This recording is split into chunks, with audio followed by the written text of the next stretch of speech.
आणि पंतप्रधान नरेंद्र मोदींनी संयुक्त अरब अमिरातीच्या राष्ट्रपती शेख मोहम्मद बिन जायद अल नाहयान यांच्याशी फोनवरून चर्चा केली आहे।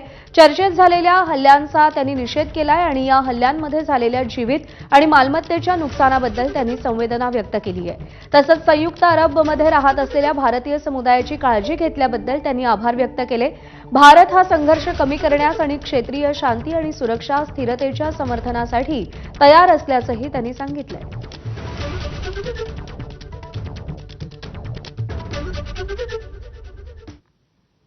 अमेरिकेच्या लष्कराकडून इराणवरच्या हल्ल्याचा नवा व्हिडिओ जारी करण्यात आलाय। व्हिडिओमध्ये इस्रायलच्या क्षेपणास्त्र यंत्रणेची दाणादाण उडाल्याचं दाखवण्यात आलंय। अमेरिकेकडून B-2 बॉम्बर्स विमानांकडून 2000 बॉम्ब्सचा वर्षाव करण्यात आलाय आणि या व्हिडिओमध्ये इराणच्या क्षेपणास्त्र यंत्रणेची दाणादाण उडाल्याचं दिसतंय। अमेरिकेच्या लष्कराकडून इराणवरच्या हल्ल्याचा नवा व्हिडिओ जारी करण्यात आलाय।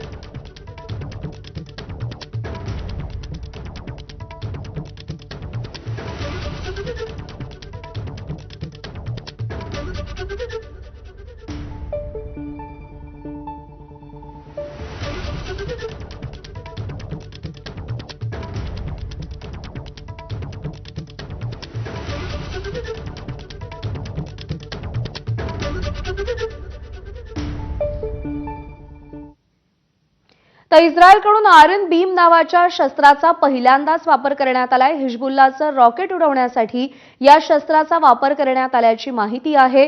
इस्रायलची डिफेन्स सिस्टीम ही कायमच चर्चेत असते।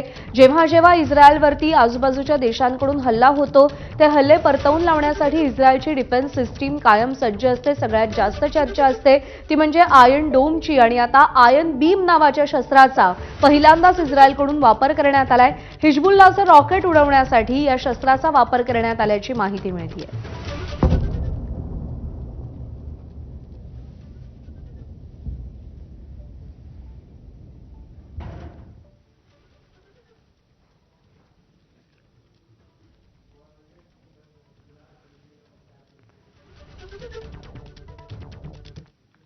इराणने इस्रायलला प्रत्युत्तर दिलंय। राजधानी जेरुसलेमवरती हल्ला करण्यात आलाय। हायपरसॉनिक क्षेपणास्त्रांनी इराणनं इस्रायलवरती हल्ले केलेत। जेरुसलेमच्या मुख्य रस्त्यांवरती केलेल्या हल्ल्यामध्ये अनेक लोक जखमी झाल्याची माहिती आहे।